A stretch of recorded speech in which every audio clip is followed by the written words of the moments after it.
All right, folks, welcome to the Monsters, Madness, and Magic podcast. I'm your host, Justin, here with a quick word before we dive in. Now, in this episode, I chat with director and producer Bill Lustig about the preservation of cult cinema, his uncle, Jake Raging Bull LaMotta, jump-starting his career behind the scenes in adult films, Maniac, Maniac Cop, and more. As always, thank you all for listening out there. And if you're listening on your podcasting platform of choice and you'd like to help the show grow, please leave us a review. And if you happen to be watching the video on YouTube, please like, comment, and subscribe because it does help. Anyway, without further ado, here you go. Bill, take us back in time. You're a youngster. Are you a book reader, fort builder, troublemaker, or all the above? Actually, it's funny you mentioned Fort Builder. That I did do. You did? Nobody's ever said that to me. I did love to build forts. And as soon as I would build them, after I don't know, a day, I'd tear it down and build another in the same spot, maybe. Whereabouts were you? It Where was were you crazy. growing up? Well, when I was building forts is when I was in New Jersey. I was born in the Bronx. And when I was about 7 years old, my family, as well as everybody else in the Bronx was mainly Italian and Jews. And I grew up, my father was Jewish, my mother was Italian. Mm. And so as soon as the blacks and Puerto Ricans moved into the Bronx, everybody, Italians and Jews, all ran to Long Island and to New Jersey. We found ourselves in New Jersey. When we got there in New Jersey, all the roads were dirt roads. My first question was, can we get a horse? I didn't know suburbia. Right. So I'm assuming you were building forts on the Pine Barrens. Oh, not the Pine Barrens. I was in Englewood Cliffs, which was just over the George Washington Bridge, if you know it. So when you think back to formative films and TV shows you were watching as a kid, what comes to mind? Let me see. I really there was a lot that I loved. Of course, when I was growing up, I loved Superman. You know, I loved those. I loved watching Superman. I loved watching Laurel and Hardy.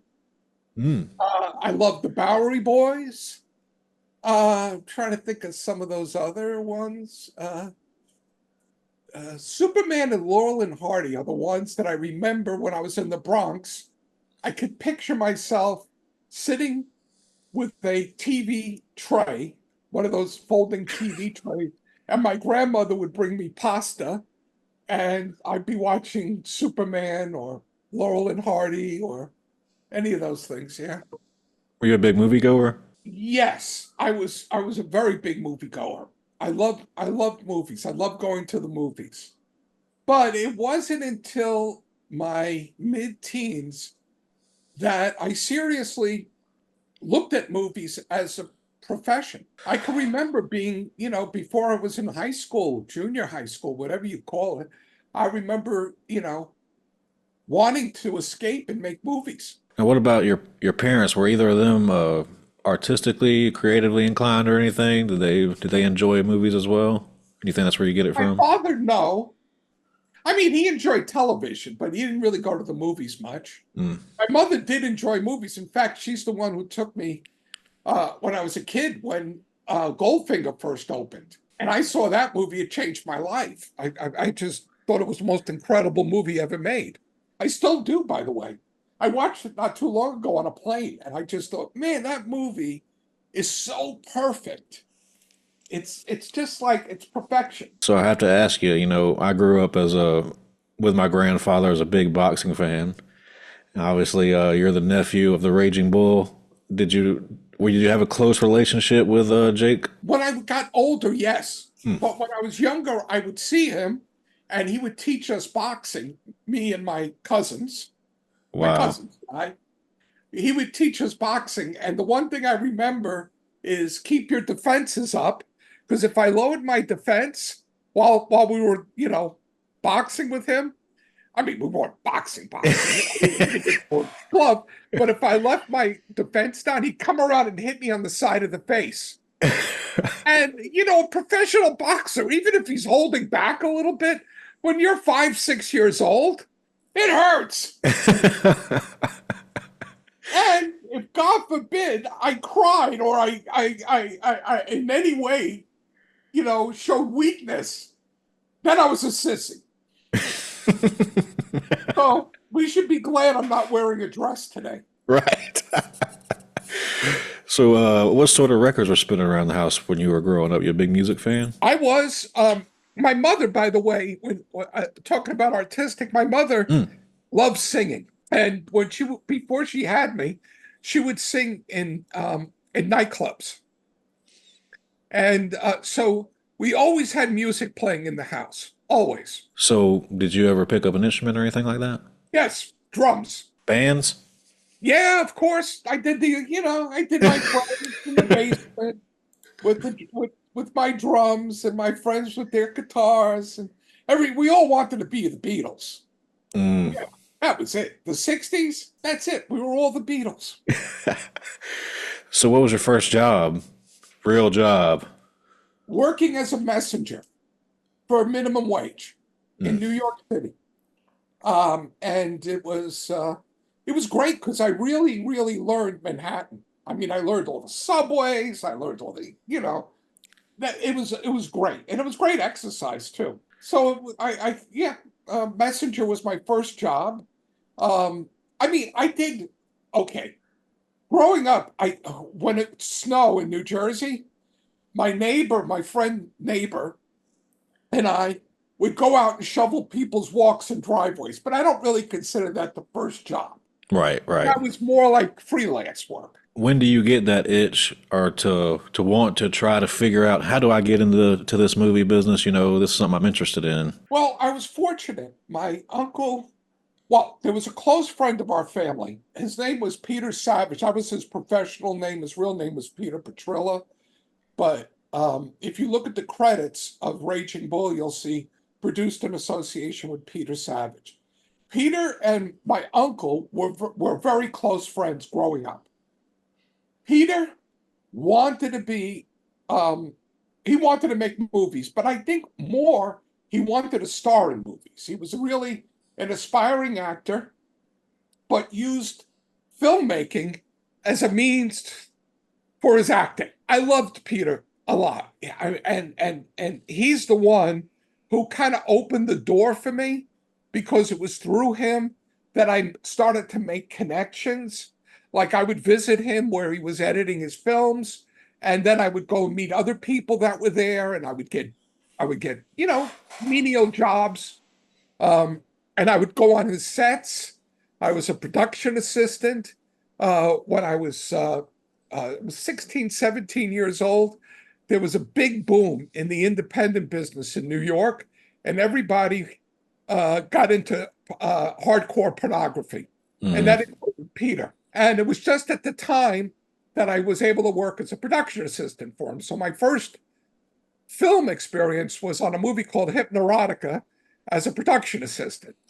And and it was great because um I was so I was young. I was 16, maybe 17 years old. Um, and the crew were all veteran independent crew members in New York, non-union. Well, some of them might have even been union working non-union, but the crews that worked in independent films in New York crossed over into adult movies because they were both shot 35 millimeter, the same basic technical aspects were the same, just Hmm. shooting different stuff. And the crew on my first one, Hypnerotica, had just come off of Superfly, which I Wow. didn't know the movie Superfly, but they were talking disparagingly about the experience of making that film. And I didn't know what they were talking about because Superfly didn't come out until much later. Was there any sort of stigma of working in the X-rated scene if when you're trying to progress, or did that not exist at the time? It didn't really exist. I Mm. mean, adult movies at the time were reviewed by the New York Times. I mean, it's Wow. hard to imagine today, but that was the reality back then. They were mainstream. They were advertised just alongside of regular movies. There was no segregation. They were played at, sometimes there'd be a theater that would play mainstream movies that would cross over into playing adult films. Wow. When do you think that changed and why? I think it was probably in the 80s when adult films started to become uh, less movie-like and more just the sex. Yeah. And I was gone by then. Mm.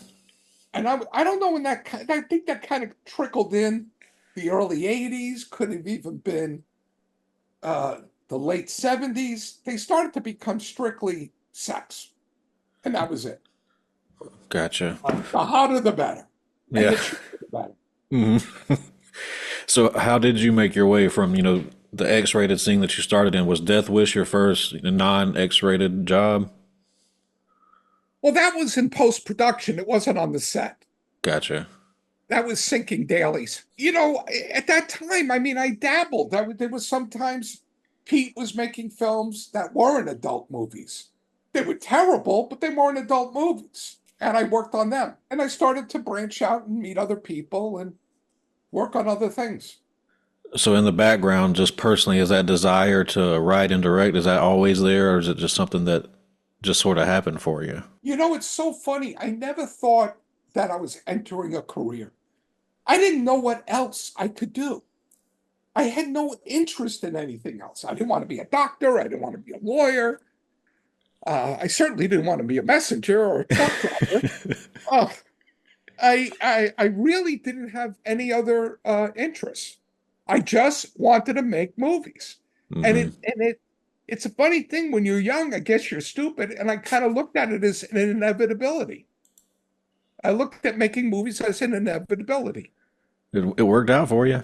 It did work out for me, but it was by hook or by crook. And I made my first adult film when I was 21. I was in some places I was too young to go see my own movie. Wow. Yeah, I directed my first one then.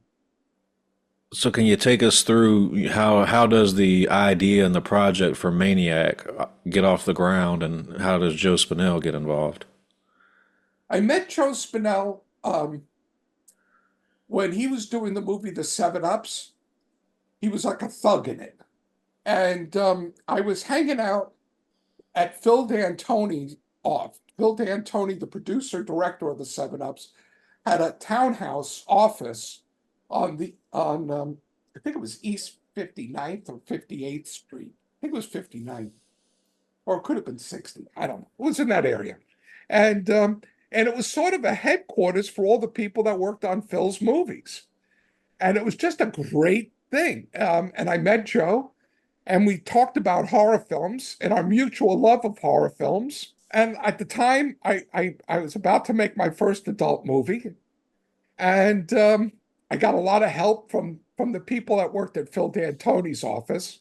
They kind of opened doors for me at the equipment houses and labs and things like that. And so I made my first adult film. Joe came on the set. He couldn't resist it.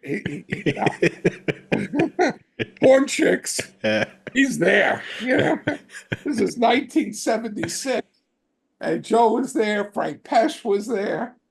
They weren't in the movies, of course, but they came to visit to see me direct. Right. Anyway, so after I finished the movie, and Joe and I would just kind of hang out together. I had an apartment at that time on 14th Street, 6th Avenue. That was really great. I had a big, nice balcony on this apartment, killer apartment. And Joe would come over, we would barbecue, we would hang out, and we kept talking about let's make a movie. And we started developing ideas for movies. One was a father and son killing team called Sleigh Ride. Um, and we couldn't raise the money for it. Then we kept trying to raise money, and the door kept closing. It was, I made adult films, but can I make a horror film if I made adult films, and all the usual bullshit.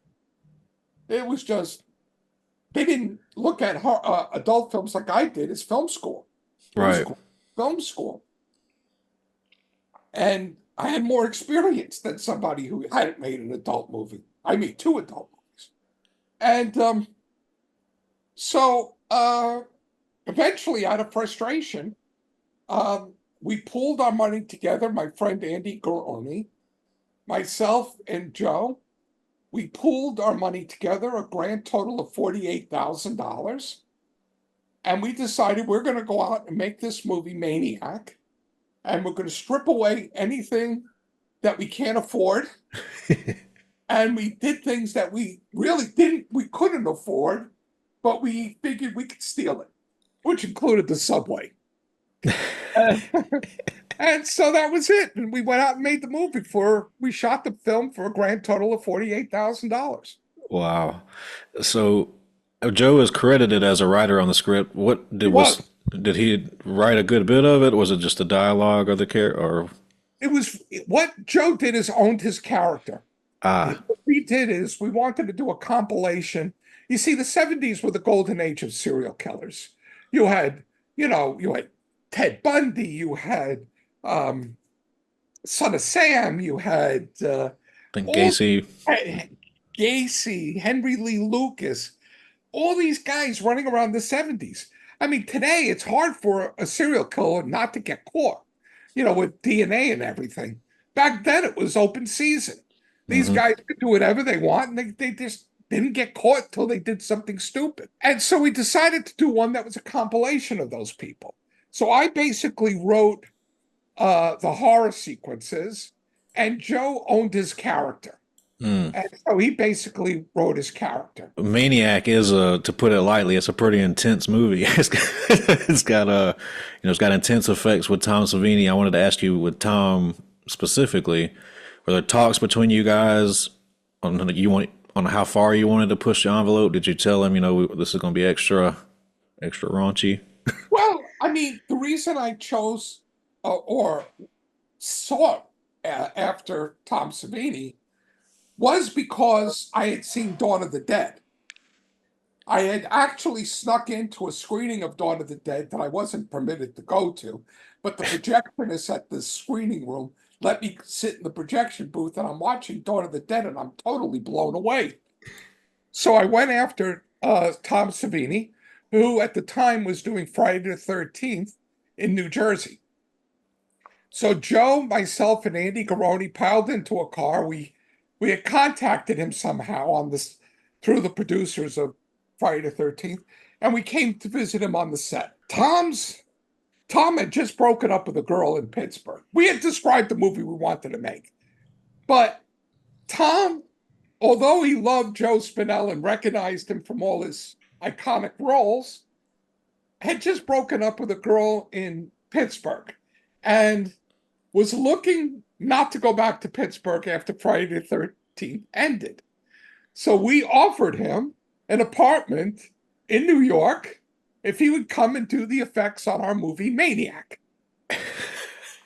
Well, he was like one of the first people that we engaged.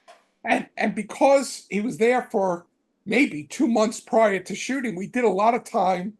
Um, we spent a lot of time with him brainstorming effects.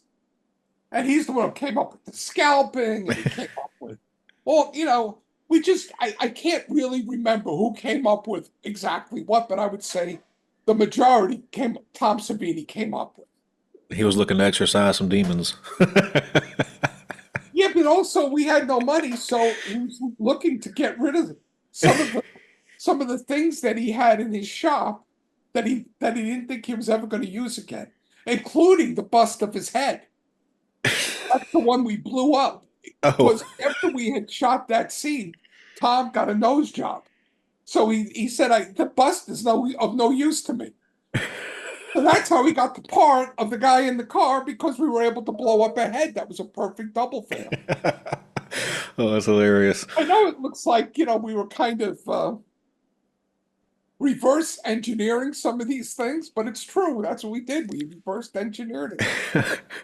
So, how long after the release is there some pushback? Does the controversy start to stir up about the movie? immediately, Mm. immediately upon its release in the U.S. There were some countries overseas that banned it. I remember we got this marvelous letter that I framed, and I keep looking at my storage because I'm looking for this Filipino letter, which described all the reasons why they were banning Maniac, including it's not fit for human consumption. So, what are those conversations like? Is there any you release it? Is there a come down from the studio? They're like, "Hey, man, we got some bad news." Is that how that goes? Well, there wasn't a studio, it was an indie distributor. The controversy was quite pronounced. I mean, they were sending me letters that were, I, I didn't receive actual, well, I mean, they were pretty nasty. I mean, they were alarming letters. I wouldn't call them death threats per se, because they weren't saying, we're going to shoot you, we're going to do this, but they were nasty letters. Mm. But my favorite pushback was when we released the film in LA.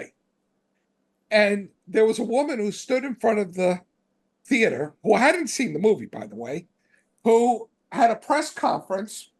She was the then head of the National Organization for Women, and she holds up an ad for the movie at this press conference. This is a movie that shows how women get stalked and killed every day. It was either a year or two after that.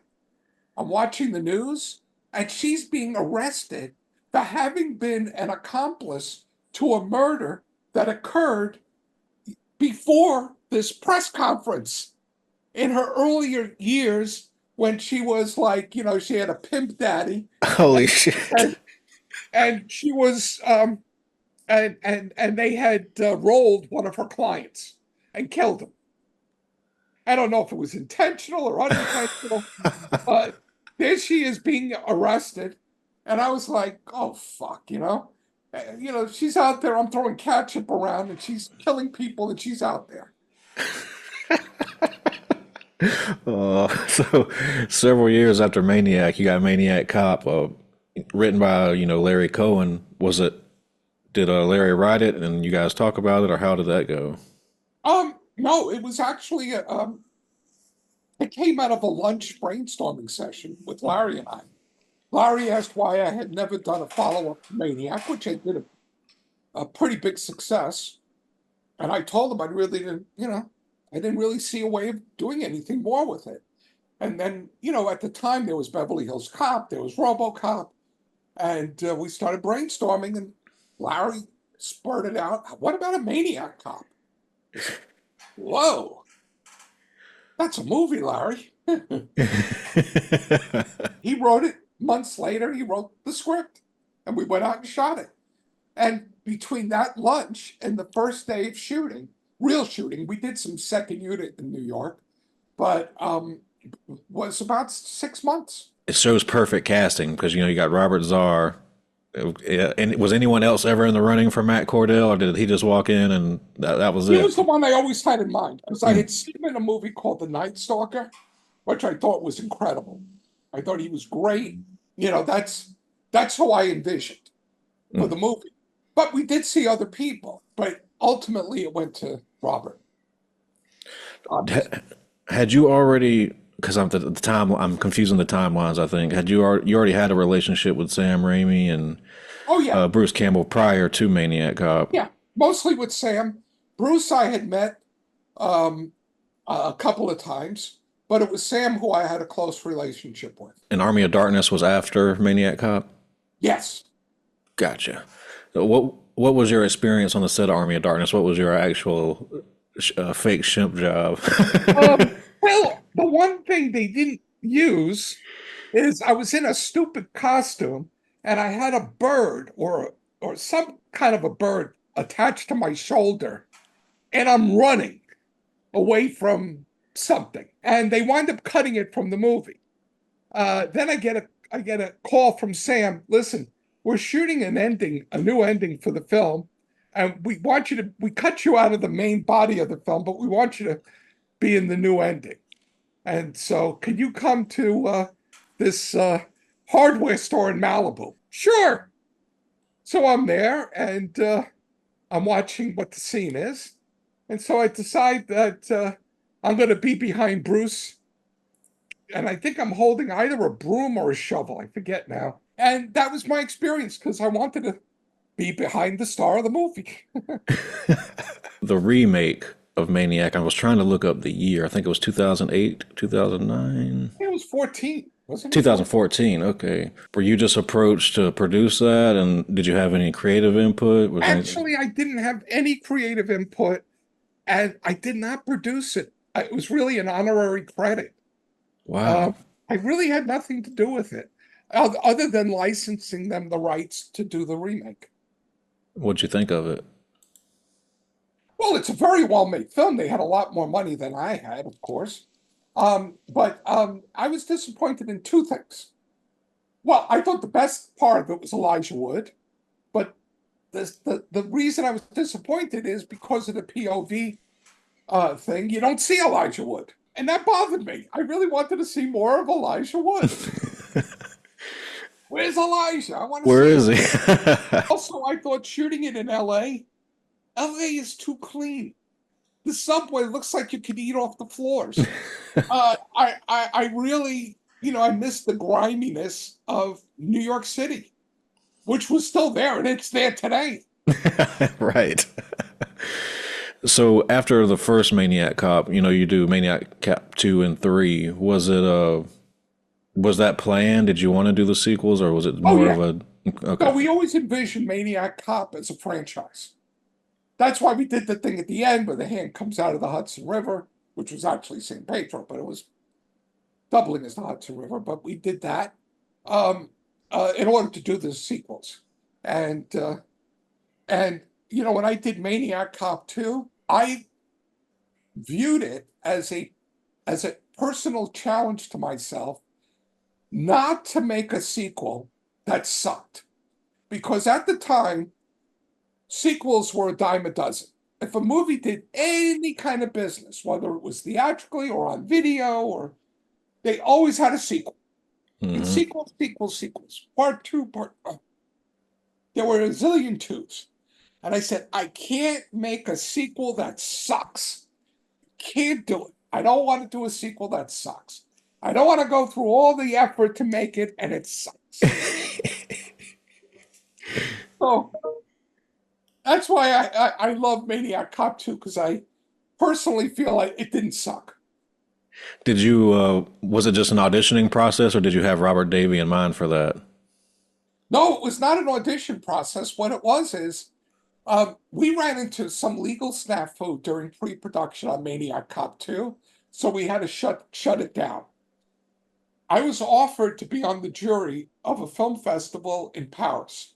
I said, I want to get out of LA because I keep getting phone calls from my crew. When are we starting up again? And all this. Oh, Bill, how you doing? And by the way, when do we start up? And I was so tired of those calls.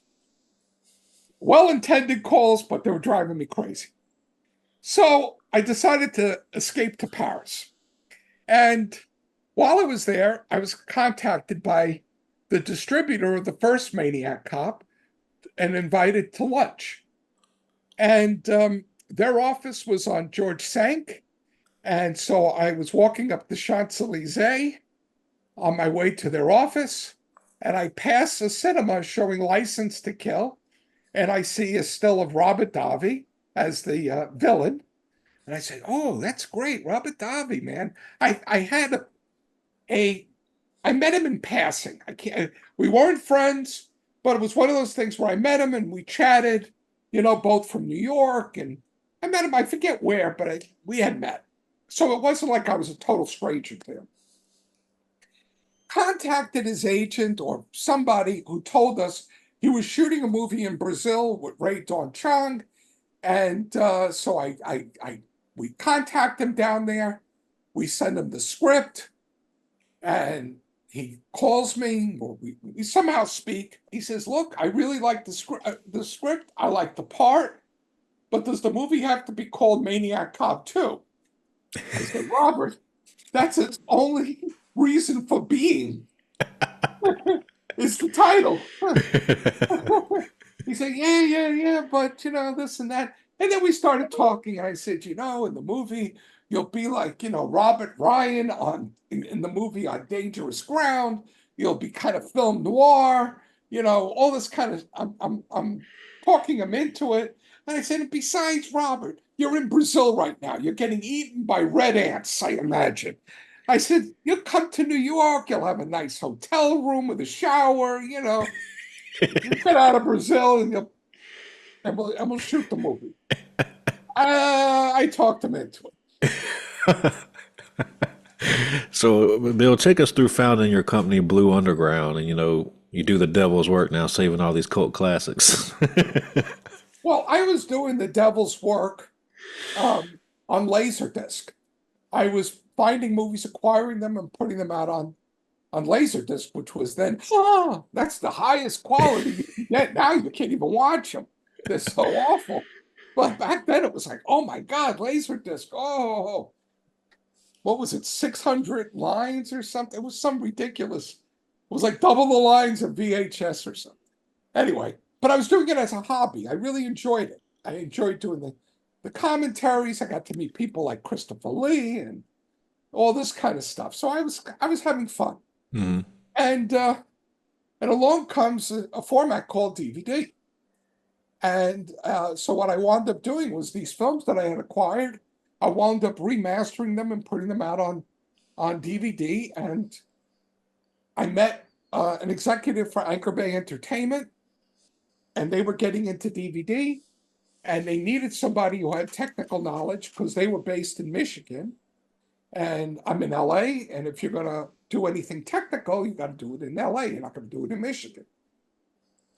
And so I began doing. I was freelancing, producing DVDs for Anchor Bay, movies like Halloween and Army of Darkness, and a whole lot of their early films.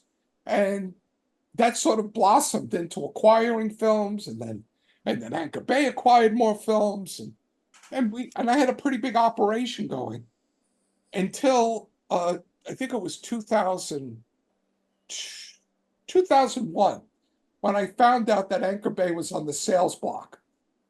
And it was between 2001 and 2002, it began a transition between my newly formed Blue Underground and finishing my work with Anchor Bay. And so Blue Underground, I think, released its first titles September of 2002. Still going strong.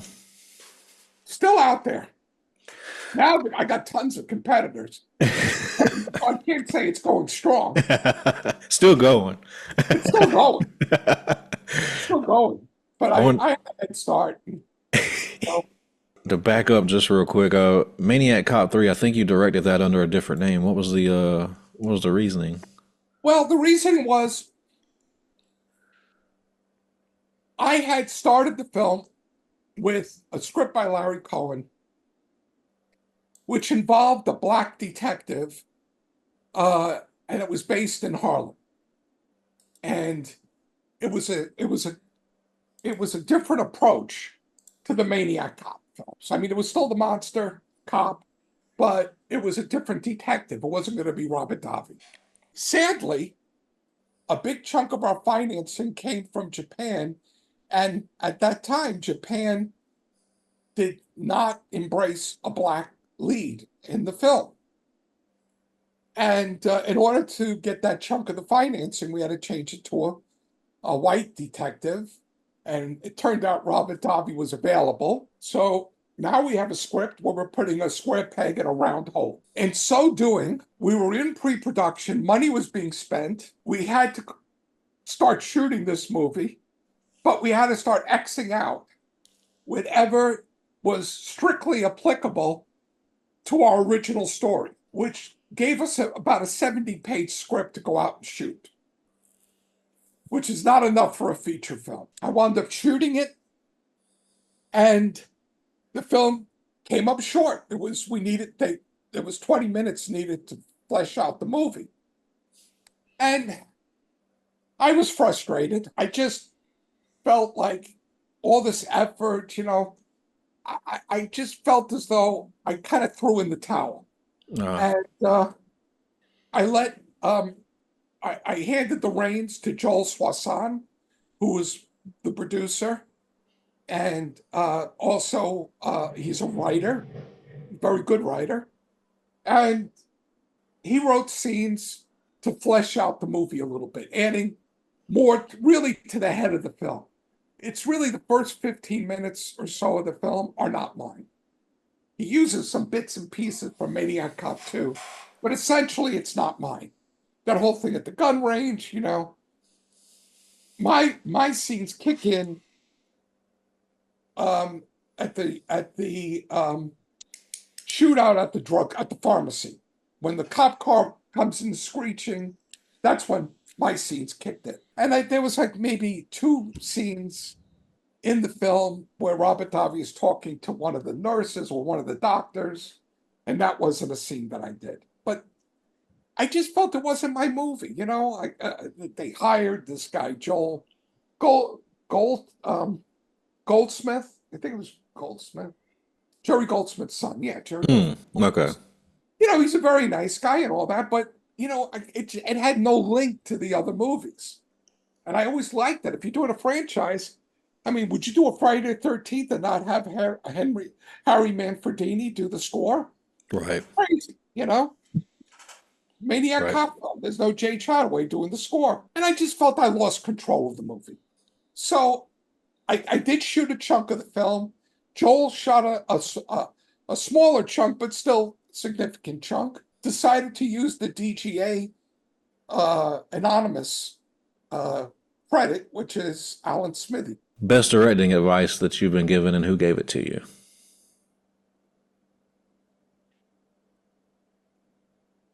Boy, that's a very good question. That's a very good question. Because I got a lot of advice over the ages. That's a really good question. You kind of put me on the spot. There was actually a lot of good advice I had gotten over the years. I mean, one of the things, I mean, it's kind of boring, but one of the things was, making sure of getting enough coverage for scenes. So you had choices in the editing room. I would say one of the things that I learned after Maniac and Vigilante was not being so precious in making sure everything was as good as it can be, the shots, because you're going to break them up anyway, and movies run on energy, and to get as much coverage as you can, so you can cut it as fast as you can. That was kind of advice that I gave myself, I think. So, in the same vein, what would you say is the most challenging project you've worked on? Is there one out there you lost a lot of sleep over? Oh God, there was a project that I did called The Expert, which I took my name off, but it was challenging because the star of the film was an idiot, and again, it was a script that we were putting a square peg in a round hole, and it was. Every time I've run into that, the lesson I've learned, and I tell anybody, any aspiring director, if for some reason the script you have doesn't work in pre-production, it's not going to work in production, and it's not going to work in post-production. Work on the script in pre-production, even if you got to shut down pre-production and focus on the script. That's where your focus has to be. Bill, just to wind down here, this is a question I like to ask everyone. Have you ever had an experience you would consider supernatural, a paranormal, or an event that you can't explain? That we finished Maniac to me was a miracle. I mean, I look back and I say, I must have been insane going out to shoot a movie that I had no money to finish it. I mean, I look back at that today and I go, my God, that's insanity. Yeah. Yeah. So if you call that supernatural, I kind of think something Divine intervention. odds. So, Bill, just to put a bow on this thing here, is there anything on the horizon that you can share? Anything that you can plug Well, without I getting in mean, trouble? What's on the horizon is Nick Winding Refn is coming out to LA this month to start work on the Maniac Cop remake, sequel, whatever you want to call it, reboot. And yeah, that's what's happening. Awesome. Bill, thank you for giving me some of your time, man. I had a good time chatting with you. Oh, I did too. It's great. Where are you located? I'm in South Carolina. We're in South Carolina. I'm in Edgefield. It's about 30 minutes from Augusta, where the Masters take place. Oh, my mother lives in Myrtle Beach. Oh, wow. Really? Yeah, I'm not Yeah, too, I'm a that's couple why I hours say, from oh, there. really? Oh, really? The Redneck Riviera. Yeah, I'm like, oh, it's nice sometimes down there. No, I'm not a fan of Myrtle Beach, but Yeah, most people who live in South Carolina are not. yeah. All right, man. Well, thank you for having me. Well, thank And you. yeah, let me know when it's posted. Will do, Bill. You take care now. Bye, Justin. Bye Take bye. care.